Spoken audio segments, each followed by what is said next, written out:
Record तोड़ दिया बेरोजगारी, नौजवानों को रोजगार नहीं मिल रहा है। राशन मुझको नहीं चाहिए, मुझको रोजगार चाहिए। किसानों को लागत का 2 गुना फसल का दाम मिलना चाहिए। मनरेगा मजदूरों को प्रतिदिन 200 दिन का काम और 600 रुपया मजदूरी मिलना चाहिए।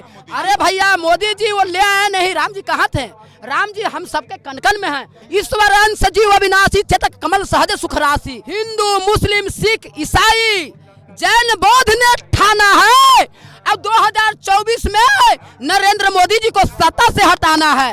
राहुल गांधी की जो भारत जोड़ो न्याय यात्रा है, बिहार में पहले भी इंटर की थी, कोसी सीमांचल के इलाके में, फिर वो मगह और शाहाबाद के इलाके से होते हुए उत्तर प्रदेश से होते हुए आगे की ओर बढ़ेंगे। यहाँ लाल झंडे वाले कुछ लोग खड़े हैं। इस बीच जिस तरीके से एक इंडिया गठबंधन बना, लाल भी उसमें शामिल था, हालांकि नीतीश जी भी शामिल थे, फिर नीतीश जी निकल करके चलते बने।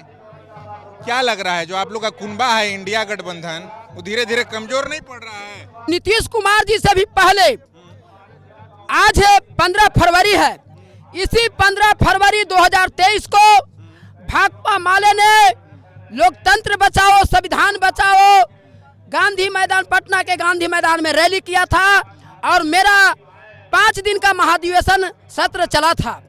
मैं आपको बता देना चाहता हूं कि वह सत्र के दरमियान सबसे पहले अगर इंडिया गठबंधन को जोड़ने का काम किए तो हमारे राष्ट्रीय महासचिव दीपांकर भट्टाचार्य जी ने किए। हम लोग का गठबंधन जो था वो लालटेन से था, यानी कि आरजेडी से था, ना कि हम लोग का गठबंधन नीतीश कुमार के साथ था।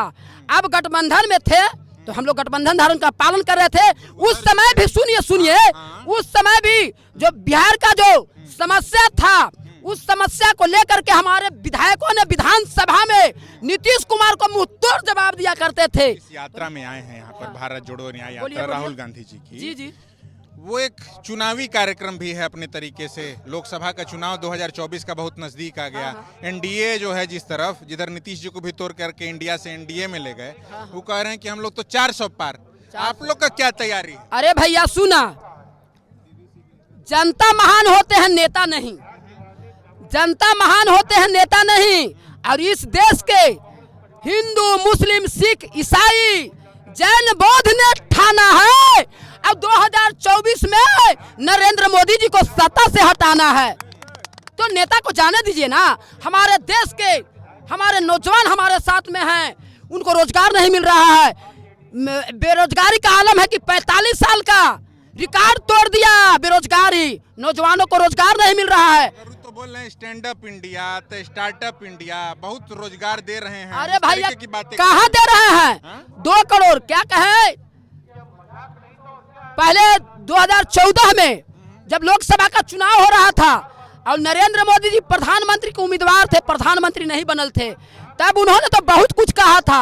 मुझे तो शर्म आता है उस बात पर कि राम के मंदिर का शिलान्यास और जो है प्राण प्रतिष्ठा कर देते हैं, लेकिन राम जी ने जो सत्य का रास्ता अपनाया था, सुन लीजिए। अरे भैया मोदी जी वो ले आए नहीं, राम जी कहाँ थे? राम जी हम सबके कनकन में हैं, हम सबके हृदय में हैं। राम जी तो हम लोग का सबके हृदय में है। ईश्वर अंश सजीव अविनाशी चेतक कमल सहज सुख राशि। ईश्वर आत्मा के भी दिल में है। अरे भैया सबके दिल में है।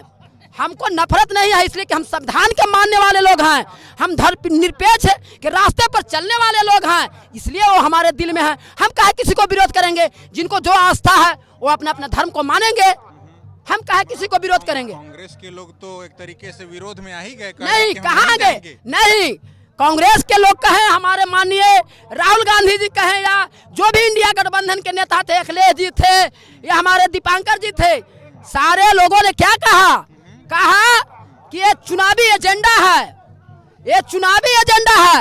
22 तारीख को ही क्यों? 22 तारीख को ही क्यों? आखिर प्राण प्रतिष्ठा अभी किया जा रहा है। राम भगवान का तो जन्म चैत्र नवमी में हुआ था, तो प्राण प्रतिष्ठा। अब देखिए हमारे देश के जाने माने संत महात्मा थे, 4 आचार्य थे, सबने विरोध किया कि नहीं, ये खरवास में हो रहा है, ये शुभ मुहूर्त में नहीं हो रहा है। अरे भैया तो जब हमारे हिंदू धर्म के सबसे महान जो पुजारी थे, जो आचार्य थे, जब उन लोग नहीं आए तो हमारे राहुल गांधी काहे भाई जाएंगे, या अखिलेश यादव काहे जाएंगे, या अन्य पार्टी इंडिया गठबंधन के और लोग काहे जाएंगे? हम जाएंगे। क्या राजनीतिक फायदा उन लोग को नहीं मिलेगा? नहीं। और मिलेगा तो आप लोग पछड़ नहीं गए? अरे नहीं भैया, प्राण जाए पर वचन न जाए। राम ने क्या कहा? प्राण जाए पर वचन न जाए।